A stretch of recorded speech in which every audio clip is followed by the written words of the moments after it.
Ini Redmi Pad 2 Pro, tablet terbaik Redmi di tahun 2025. SoC-nya baru dan untuk pertama kalinya dipakai di Indonesia. Snapdragon 7S Gen 4. Layarnya besar, 12,1 inci, 2.5K 120Hz. Sistem audio pakai quad speaker dengan Dolby Atmos. Baterainya 12.000 mAh. Terbilang besar nih untuk tablet ukuran segini ya. Punya dukungan Xiaomi Interconnectivity juga. Jadi bisa nyambung secara seamless ke perangkat Redmi dan Xiaomi yang lain.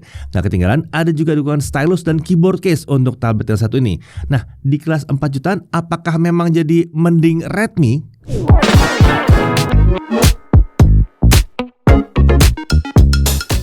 Oke, Redmi Pad 2 Pro ini memang penerus dari Redmi Pad Pro yang rilis di pertengahan 2024. Nah, seri Redmi Pad Pro sendiri itu dihadirkan oleh Redmi buat yang ingin mencari tablet paket lengkap dengan harga yang nggak terlalu tinggi.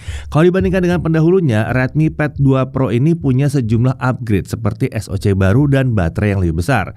Tapi apa itu saja yang menarik dari tablet ini? Nah, kita akan bahas bareng-bareng mulai dari paket penjualannya. Di dalamnya tentunya ada unit Redmi Pad 2 Pro. Kemudian ada chargernya. Ini adalah charger 33 watt. Lalu ada kabel USB A to C ya. Kemudian ada tray ejector dan paket dokumen. Nah, untuk desain, tablet ini hadir dengan desain serba flat, tapi untuk sudutnya itu dibuat melengkung. Ada 3 opsi warna di sini. Ada silver, graphite gray, dan ada lavender purple seperti yang satu ini ya. Bodinya terbuat dari metal unibody. Ini membuat feel megang tablet ini terasa premium. Meskipun pakai body metal, kita harus tetap hati-hati ya. Karena kalau misalnya dia jatuh atau kebentur dengan keras, bodi tablet ini bisa aja jadi penyok.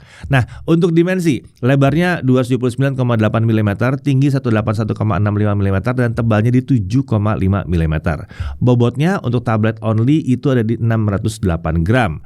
Kalau tablet plus stylus jadi 620 gram. Kalau tablet plus stylus plus keyboard jadi 1072 gram atau 1,072 kilogram. Masih lumayan ringan tuh, udah seperti laptop-laptop kelas premium yang super ringan ya. Nah, untuk IP rating ada sertifikasi IP53 yang menunjukkan kalau tablet ini tahan debu dan cipratan air. Jadi kalau nggak sengaja kecipratan air tipis-tipis masih aman ya. Tapi jangan disemprot pakai selang gitu, jangan atau disiram atau diajak berenang ya, dicelup-celup dalam air, jangan seperti itu ya. Oke, sekarang kita lihat di sekeliling bodi tablet ini dengan posisi landscape seperti ini. Di sisi kanan ada 2 grill speaker, headphone jack, dan port USB-C. Di atas ada tray untuk menampung micro SD, ini up to 2 TB. Dan ada 2 lubang mikrofon serta tombol volume up and down. Di kiri ada tombol power dan 2 grill speaker. Di bawah, nah ini kosong.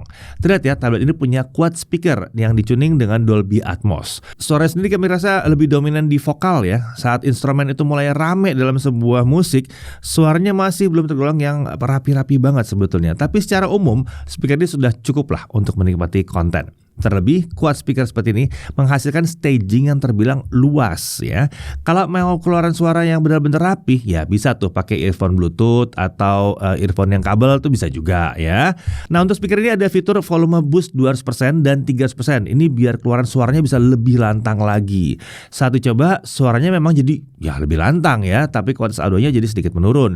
Jadi fitur ini mungkin lebih cocok untuk komunikasi ya. Misalnya mau meeting online gitu, terus mau didengarkan oleh banyak orang di sekitar kita. Nah, bisa tuh dinaikin aja volumenya sampai dilebihin ke 200%, 300% supaya semuanya jadi bisa dengar. Intinya ini lebih untuk ke arah komunikasi ya. Oke, sekarang kita balik ke sisi depan. Ini adalah layar 12,1 inci IPS. Resolusinya 2,5K, 2560 x 1600 pixel. Aspek rasio 16:10.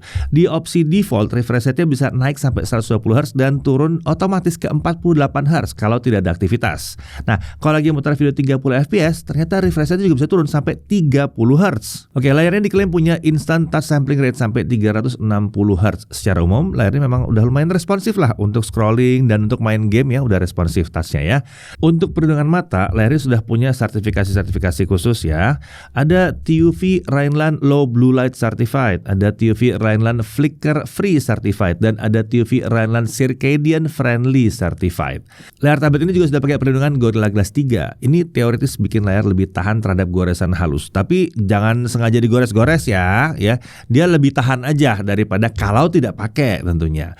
Nah, untuk brightness atau tingkat kecerahannya. Dia diklaim punya brightness sampai 500 nits dan bahkan 600 nits di mode high brightness atau HBM ya. Nah, saat dicoba dalam ruangan brightness maksimumnya ada di 485 nits. Lalu untuk simulasi outdoor ada di 574 nits. Sudah lumayan dekat lah dengan klaimnya Redmi. Untuk layar tablet ini ada 3 mode tampilan warna, ada vivid, saturated, dan standard. Ketiga mode warna tadi punya color gamut, volume, dan coverage yang mirip-mirip, mendekati 100% sRGB semua. Tapi ini bukan berarti layar tablet ini butek ya atau terasa nggak ada warna ya. Gamut warna 100% sRGB itu udah terbilang enak buat nikmatin konten. Terlebih kalau gamut seperti ini akan cocok buat ngedit foto atau konten yang lainnya. Kemudian untuk bezel tablet ini sudah terbilang pas, nggak terlalu tebal tapi masih ada ruang ya untuk naruh jempol kita. Yang penting nih ya, tablet jangan disuruh tipis-tipis amat bezelnya, susah megangnya nanti ya. Dan bezel layar ini sudah terlihat simetris di keempat sisinya. Oke, pasti ada yang nanya, tablet ini support palm rejection nggak? Teoritis dia emang support palm rejection, kita coba juga dia support, tapi sayangnya mungkin belum yang benar-benar sempurna. Saat dipakai gambar, kadang-kadang akan keregister titik di bagian telapak tangan kita atau di bagian palmnya kita. Mungkin ini nanti bisa dibenerin dengan update software mungkin ya. Kemudian di sini terdapat kamera depan di bezel bagian atas. Ini adalah kamera dengan sensor 8 megapiksel yang ukurannya 1/4 inci. Bukaannya f2.28, fix fokus tentunya ya. Perekaman video up to 1080p 30 fps. Berada di sisi belakang ini adalah kamera belakangnya yang 8 megapiksel dan sensor 1/4 inci juga. Bukaannya f2.0. Tapi yang ini udah autofocus ya. Perekaman videonya juga sampai 1080p 30 fps. Dan di sebelahnya ada LED flash. Untuk fitur-fitur kameranya ada documents, portrait, HDR, Pro Video Mode juga ada di sini. Nah, untuk spesifikasi internalnya, SoC-nya pakai Snapdragon 7S Gen 4. SoC ini adalah penyempurna dari 7S Gen 2 yang sebelumnya dipakai di Redmi Pad Pro. Perbedaan cukup kentara dari 7S Gen 2 dengan 7S Gen 4 ini terletak pada kecepatan core prime-nya. Kalau yang dulu 2,4, yang sekarang 2,7 GHz. Nah, untuk RAM dan storage yang kami pakai ini adalah yang RAM 8GB LPDDR4X dengan storage 256GB UFS 2.2. Oke, untuk baterainya 12.000 mAh dengan charger di 33 watt. Untuk sensor dia punya accelerometer, light sensor, magnetometer, ambient light sensor, color temperature sensor, dan untuk gyroscope-nya hardware di sini. Nah, untuk konektivitas dia pakai Wi-Fi 6E tanpa ada dukungan seluler. Jadi jangan nanya ya, bisa 4G, bisa 5G? Enggak, ini nggak bisa ya, nggak bisa. Emang tidak ada aja modul 4G atau 5G-nya. Untuk Bluetooth versi 5.4, menurut Redmi, tablet ini mendukung audio codec SBC, AAC, dan LDAC atau LDAC. Ternyata saat kami coba, ada codec lain juga di sini ya. Ada aptX, aptX HD, dan aptX adaptif juga ada di sini ya. Jadi lebih lengkap dari klaimnya, entah kenapa. Nah, untuk USB OTG tentunya bisa. Untuk display out ini masih belum bisa dan wajar karena port USB-nya masih pakai USB 2.0. Untuk keamanan kita bisa pakai Face Unlock di sini ya. Untuk OS dia pakai HyperOS 2 berbasis Android 15. Di sini ada janji 5 kali Android update dan security patch sampai 7 tahun untuk tablet ini. Jadi tablet ini bakal diupdate Androidnya sampai ke Android 20. Nah, untuk tampilan OS ini cukup bersih ya, dengan aplikasi bawaan yang tidak terlalu banyak juga. Iklan ya masih bisa dijumpai lah di beberapa aplikasi bawaan dan ini wajar ya. Namanya juga Redmi kan. Ini bukan seri Xiaomi yang di atas ya. Harganya juga lebih terjangkau. Nah, untuk fitur khas tablet Redmi seperti floating windows dan second space juga tersedia di sini. Ada juga fitur AI dari Google seperti Gemini dan Circle to Search ada di sini ya. Selain itu di sini juga ada Xiaomi Interconnectivity. Jadi kita bisa menghubungkan dan mengintegrasikan berbagai perangkat berbasis HyperOS yang mendukung interconnectivity dengan tablet ini. Beberapa fitur yang tersedia dalam interconnectivity ini termasuk Home Screen Plus. Nah, di sini kita bisa menampilkan dan mengoperasikan tampilan layar smartphone langsung dari tablet. Lalu ada Shared Clipboard. Nah, kita bisa copy paste teks dan gambar antar perangkat di sini. Ada Call Sync. Nah, ini bisa dipakai untuk menjawab panggilan dari smartphone langsung di tablet ini. Kemudian ada network sync, jadi kita bisa mengaktifkan hotspot smartphone langsung dari tablet. Iya ya, bukan dari smartphone-nya, tabletnya yang bisa minta ke smartphone. Kemudian di sini ada wireless display extension. Nah, jadi kita bisa juga menjadikan tablet ini sebagai layar kedua untuk laptop atau komputer kita, baik yang pakai OS Windows maupun yang pakai macOS. Caranya, buka menu settings lalu pilih more connectivity option, lalu aktifkan wireless display extension. Kemudian kita aktifkan menu casting di laptop atau komputer kita dan pilih tuh Redmi Pad 2 Pro-nya ya. Jadi kalau pakai Windows, kita bisa pakai touchscreen atau stylus untuk mengoperasikan laptop atau komputer kita dari tablet ini ya. Nah, untuk macOS sayangnya ya belum bisa kalau kayak begitu ya, baru bisa nyambung doang. Oke, sekarang mari kita bicarakan soal aksesorisnya. Di sini ada 2 aksesoris yang datang bersamaan dengan tablet ini, yaitu Redmi Smart Pen dan Redmi Pad 2 Pro Keyboard. Kedua aksesoris ini dijual secara terpisah. Kita bahas soal Redmi Smart Pen dulu ya. Untuk desain, stylus ini terlihat minimalis dengan warna putih. Bentuknya seperti pensil ya, dan ukurannya juga seperti pensil biasa. Nah, di sini terdapat 2 tombol. Tombol atas untuk shortcut ke aplikasi Mi Canvas, sementara tombol bawah bisa dipakai untuk screenshot. Nah, oke, beralih ke sisi bawahnya ya. Di sini ada port USB-C untuk charging. Nah, untuk charging secara magnetik sayangnya ini belum bisa. Untuk dimensinya, stylus ini panjangnya adalah 157 mm dan diameternya adalah 9,1 mm. Dia punya 4096 pressure level dan touch sampling rate-nya ada di 240 Hz. Untuk koneksi, dia pakai Bluetooth 5.1. Di dalam paket penjualan stylus ini ada pen tip cadangan kalau memang dibutuhkan. Nah, Redmi menyertakan aplikasi khusus menggambar yang namanya Mi Canvas untuk tablet yang kita lagi uji ini. Aplikasi ini akan cocok buat yang ingin belajar menggambar lewat tablet. Tapi kalau mau download aplikasi menggambar profesional pihak ketiga juga tetap aja bisa banget kok ya. Nah, untuk penggunaan stylus ini sudah terbilang memadai lah untuk dipakai menggambar. Pressure levelnya sudah membantu kita untuk mengatur tebal tipisnya goresan tergantung tekanan kita pada layar. Nah, untuk delay saat menggambar atau menarik garis ini tergolong minim ya. Oke, untuk harganya Redmi Smart Pen ini dijual di harga kisaran 699.000. Kemudian ada lagi Redmi 2 Pro Keyboard. Nah, sekarang kita lihat keyboard case-nya untuk tablet ini. Penampilan seperti ini ya. Di sini nggak ada touchpad memang ya. Di sisi kanan terdapat on/off switch serta port USB-C untuk charging keyboard case ini. Sementara di sisi atas ini terdapat area yang bisa dipasangi slot untuk meletakkan si Redmi Smart Pen yang tadi. Nah, di paket penjualan keyboard ini juga disertakan slot tambahan kalau semisal slot yang pertama udah rusak gitu. Oke, beralih ke area keyboardnya. Ukuran tombol di keyboard ini sudah terbilang lumayan lega ya, lumayan besar ya. Mirip dengan tombol keyboard di laptop, mungkin yang laptop 13 inci ya. Nah, di sini tidak ada dukungan backlit sayangnya. Kemudian tombol ini diklaim punya key travel sedalam 1,3 mm. Saat dipakai, tombol keyboard itu terasa empuk dan lumayan nyaman buat mengetik karena travelnya memang lumayan oke juga. Nah, sama seperti Redmi Smart Pen, Redmi Pad 2 Pro Keyboard ini dipasarkan di kisaran harga 699.000. Oke, sekarang mari kita coba pakai tablet ini untuk bekerja. Secara default, aplikasi WPS Office sudah diinstal di tablet yang satu ini. Di sini kita bisa ngetik dan mengedit dokumen berbasis Word misalnya. Lalu kita juga bisa membuat dan input data di spreadsheet, termasuk membuat pivot table, masukin rumus, dan lain sebagainya. Selain itu kita juga bisa membuat slide presentasi ya. Misalnya kita masukin gambar, tambahin transisi atau animasi, bisa di sini. Dan kalau kita mau pakai aplikasi sejenis lainnya seperti dari Google, ada Google Docs di situ ya, atau dari Microsoft ya Office beneran gitu, itu juga bisa ya. Tinggal download aja dari Play Store ya, karena ada Play Store-nya di sini. Kan dia udah JMS native ya, lebih aman juga jadi kalau kita mau download aplikasi. Nah, dengan layar sebesar ini kita bisa buka 2 atau bahkan 3 dokumen sekaligus. Bisa mode split screen seperti ini ya. Caranya tinggal swipe 3 jari dari sisi kiri atau kanan layar seperti ini. Bahkan kita bisa nambahin juga 1 floating windows seperti ini nih ya. Nah, sekarang mari kita coba pakai tablet ini buat ngedit konten misalnya. Kita coba edit pakai CapCut, aplikasi editing video yang paling banyak dipakai saat ini. Untuk bikin konten sederhana atau konten pendek di sosmed, ini sudah lebih dari cukup. Tampilan video bisa terlihat lebih besar, timeline editing juga jadi lebih mudah untuk kita ngedit. Ya, bagi kami ngedit video di layar besar seperti ini memang memberikan kenyamanan yang ekstra ya. Kombinasi layar yang lebih besar dari smartphone, jauh lebih besar dari smartphone, dan keluarga mode 100% sRGB di sini membuat dia jadi cocok banget buat ngedit sebetulnya ya. Nah, catatannya karena ini CapCut versi mobile, tentunya untuk mengakses fitur-fiturnya itu masih mirip seperti di mobile atau di smartphone. Ini belum selevel dengan CapCut versi PC karena fitur-fiturnya masih yang di smartphone. Tapi menurut kami sebetulnya fitur-fitur yang di smartphone juga udah lengkap banget sih sebetulnya ya. Nah, dengan dukungan keyboard dan stylus, pekerjaan-pekerjaan kita jadi akan lebih mudah tentunya ya.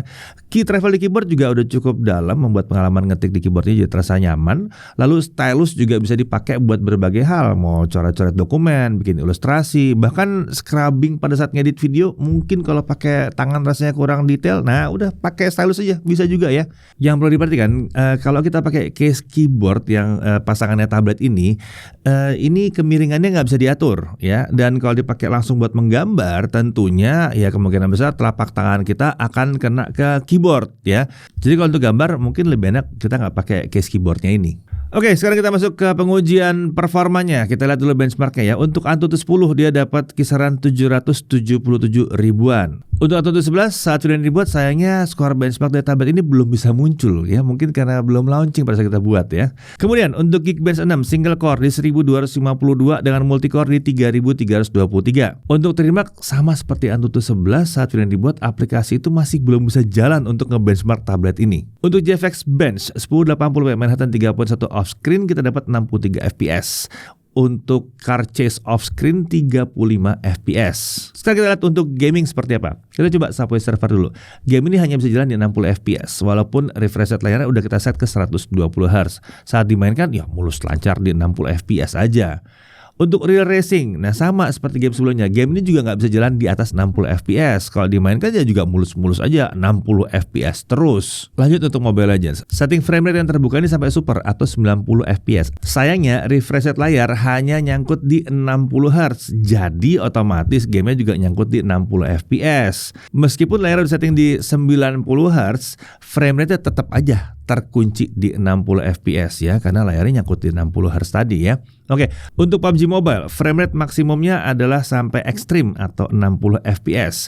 Kita coba di opsi smooth ekstrim dan game ini ya tentunya jalan mulus lancar di 60 fps ya. Nah, untuk gyro aiming bagaimana? Ini lancar, nggak ada delay. Gyroscope-nya hardware nih ya, kan jarang-jarang juga sih sebetulnya tablet harga segini punya gyro hardware ya. Lanjut untuk Genshin Impact, kita coba keliling Mondstadt Liyue selama 30 menit dengan setting grafik di highest 60 fps. Di sekitar 6 menit awal, frame rate itu ada di kisaran 35 sampai 51 fps. Setelah itu frame rate mulai agak turun ke kisaran 30 sampai 45 fps dan ini bertahan hingga setengah jam. Nah, setelah setengah jam dimainkan, rata-rata frame rate yang kita dapatkan ada di kisaran 37 fps. Kemudian untuk suhu terpanasnya di bodi bagian belakang ada di kisaran 36 derajat Celcius, tepatnya di dekat modul kamera. Untuk yang lainnya bahkan lebih adem lagi di bawah 30 derajat Celcius. Nah, untuk sisi layar, area terpanasnya itu di bagian atas layar ya, dengan suhu sekitar 34 derajat Celcius saja ya. Ini juga udah adem banget hitungannya. Oke, sekarang bagaimana kalau dikipasin? Ternyata hasilnya kurang lebih sama aja ya. Ada di kisaran 30 sampai 45 fps aja. Hanya sekali aja dia turun di bawah 35 fps dan rata-rata frame rate juga sama aja 37 fps. Nah, kalau dilihat ya, performa tablet ini tuh dapat ranking B+ baik dengan maupun tanpa dikipasin. Iya ya, sabar. Yang mau lihat Wuthering Waves, ini Wuthering Wave ya. Nah, kita coba keliling Huanglong selama setengah jam di setting medium 60 fps.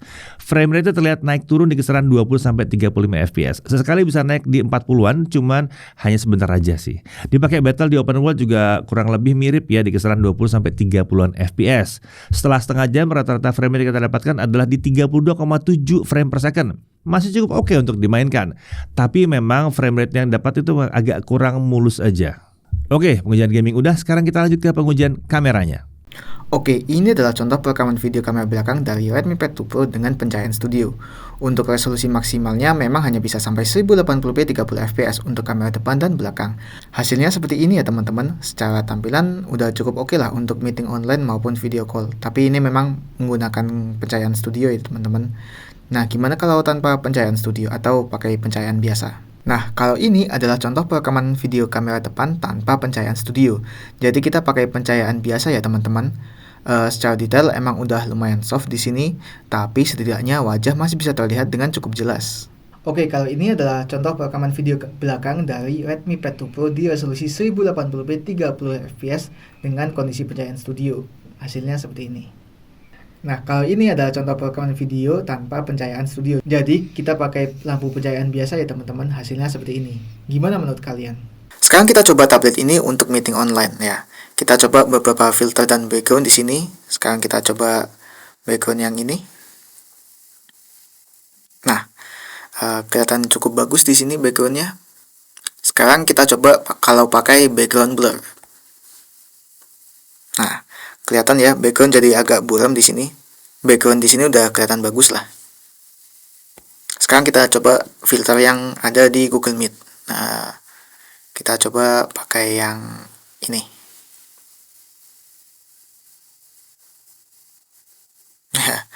Kelihatan ya teman-teman, filternya bekerja dengan baik di sini. Ya, secara umum udah cukup oke lah ini tablet untuk meeting online. Itu tadi pengujian kamera dari Redmi Pad 2 Pro. Secara umum kualitas kameranya di sini udah cukup mumpuni lah untuk keperluan macam meeting online, video call dan lain sebagainya. Sekarang kita lanjut ke pembahasan berikutnya. Ya, kita lanjut lagi, kita uji daya tahan baterainya. Redmi mengklaim kalau baterai tablet ini bisa bertahan 28 jam nonton video. Ternyata Redmi berbohong. Oke, kita lihat hasil pengujiannya ya. Dengan YouTube offline video playback 1080p resolusinya, baterai itu habis setelah 32 jam 25 menit. Jadi pengujiannya aja menghabiskan waktu 32 jam lebih. Lalu untuk YouTube streaming 1080p 30 fps non HDR, baterai akan turun 2% selama setengah jam. Lalu untuk TikTok scrolling selama setengah jam itu baterai turun juga hanya 2%. Ini irit banget sih sebetulnya ya. Lalu untuk Genshin Impact Highest 60 fps tanpa dikipasin selama setengah jam baterai turun cuma 7% saja. Ya, baterai tablet ini irit. Lanjut untuk charging. Untuk mencapai 50% kita butuh waktu 1 jam 21 menit, sementara dari kosong sampai penuh kita butuh waktu 2 jam 49 menit. Nah, kalau ini agak lama, tapi wajar lah mengingat baterai kan besar banget ya, 12.000 mAh, sementara chargernya cuma 33 watt. Oke, lanjut untuk Netflix, dia bisa wideband L1 dan bisa streaming sampai resolusi Full HD dengan support Dolby Vision di sini. Untuk YouTube bisa sampai 4K 60 tapi tanpa dukungan HDR. Untuk Wi-Fi sharing ada juga, cukup nyalakan hotspot saat tablet ini terhubung ke Wi-Fi. Nah, di sini kita jadi bisa membagikan konektivitas internet kita yang dapat dari jaringan Wi-Fi ke perangkat-perangkat yang lain. Oke, untuk multitouch ini aman ya, sampai 10 jari ya. Kalau kalian minta sampai 12 jari saya nggak ngerti, kalian pakai jempol kaki? Nggak bisa kan? Jari tangan maksimum 10 biasanya ya. Oke, kalau misalnya nggak mau pakai keyboard bawaannya atau keyboard pasangannya ini dan lebih nyaman pakai keyboard tambahan yang lain, bisa nggak? Bisa, tinggal sambungkan keyboard atau mouse Bluetooth ke tablet ini lewat Bluetooth. Bisa. Atau mau pakai yang pakai kabel colokan pakai USB, bisa aja. Tinggal colokin USB hub aja ke tablet ini, lalu colokin keyboard dan mouse kalian yang pakai USB ke hub tadi. Aman kok, bisa. Oke, untuk harganya, Redmi Pad 2 Pro atau Redmi Pad 2 Pro ini dipasarkan di harga kisaran 4.499.000. Nah, kalau belinya di periode first sale, kita akan dapat diskon masing-masing 100.000 kalau melakukan pembelian beserta keyboard case atau stylus. Jadi kita hanya perlu bayar 5.098.000. Nah, kalau beli tablet ini beserta stylus dan keyboard case, selama periode first sale akan ada diskon Rp400.000. Jadi kita hanya perlu membayar Rp5.497.000, tapi sudah lengkap. Jadi sudah tablet, keyboard, dan stylusnya. Oke, sekarang kita masuk dalam hal yang perlu diperhatikan. Nah, kecepatan chargingnya ini terbilang tidak kencang ya, bahkan bisa nyaris 3 jam di sini. Lalu pada saat pengujian beberapa game itu masih disangkutin di 60 fps ya, karena layarnya nyangkut di 60 Hz ya. Padahal speknya tablet ini, spek dari SoC tablet ini harusnya mumpuni, harusnya bisa nyampe, dan layarnya pun harusnya bisa 90 Hz kan. Semoga nanti ada update yang memungkinkan ini terjadi. Kemudian untuk aksesoris stylus dan keyboard case-nya, kalau kalian sudah lewat dari first sale ya, ini akan dijual secara terpisah. Ya, jadi solusinya adalah ya belinya pada saat first sale, dapat diskon tuh. Lalu untuk palm projection, saat kami uji masih belum bekerja dengan sempurna di sini ya. Telapak tangan kita masih kadang-kadang terbaca sebagai input sentuhan. Dan seperti biasa, kita masih menjumpai iklan di aplikasi bawaan. Oke, dari sisi menariknya, layarnya besar, 12,1 inci. Untuk harganya ini besar ya. Bikin pengalaman menikmati konten dan produktivitas jadi terasa memuaskan di sini. Baterai juga besar dan sangat awet, bisa tahan hampir 1,5 hari ya. Keluaran suara juga lantang di sini karena dia pakai quad speaker. Bahkan kalau mau lebih kencang lagi, bisa ditingkatkan lagi sampai 300%. Performanya tergolong mumpuni ya buat kelas harganya berkat adanya Snapdragon 7S Gen 4. Lalu dia punya dukungan stylus dan keyboard case juga. Ada slot microSD buat nambah kapasitas penyimpanan tablet ini. Bodinya solid, bahannya metal, jadi kelihatan modern juga di sini. Dia masih punya IP rating loh, di IP53. Ada dukungan Android update 5 kali. Jadi dukungan software tuh panjang banget di sini. Lalu dia bisa terhubung ke perangkat berbasis HyperOS yang mendukung pakai Xiaomi Interconnectivity. Kemudian dia bisa digunakan sebagai monitor tambahan tanpa perlu pasang aplikasi pihak ketiga tambahan lagi ya. Dan untuk gyroskopnya ini udah hardware. Lalu yang penting banget, tablet ini tentunya punya Google Play Store bawaannya dia sendiri. Resmi loh Google Play Store-nya. Jadi aplikasi-aplikasinya berlimpah dan semua sudah diverifikasi oleh Google sendiri. Nah, pertanyaannya sekarang adalah Redmi Pad 2 Pro atau Redmi Pad 2 Pro ini cocoknya untuk siapa?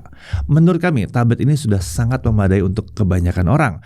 Buat yang nyari tablet buat hiburan bisa banget. Komunikasi layar besar, quad speaker, hingga SoC yang terbilang lumayan kencang membuat tablet ini sudah sangat memadai untuk menikmati konten hingga main game. Lalu buat yang mencari tablet untuk produktivitas ini bisa juga ya. Apalagi udah ada dukungan stylus dan keyboard case. Cocok nih buat yang nyari alternatif dari sebuah laptop convertible. Tapi tentunya selama aplikasinya itu memang sudah mendukung pekerjaan kita. Yang jelas sih ini baterainya awet banget. Di kelas harga segini sulit mencari laptop yang daya tahan baterainya bisa seawet ini. Ya pada akhirnya kalau kalian lagi mencari tablet paket lengkap dengan harga yang nggak tinggi-tinggi amat ya, dan yang jelas sudah ya udah lengkap banget sih sebetulnya kemampuannya ya. Redmi Pad 2 Pro ini bisa jadi pilihan yang sangat menarik untuk dipertimbangkan. Saya Deddy Irfan, Jaga TV TV.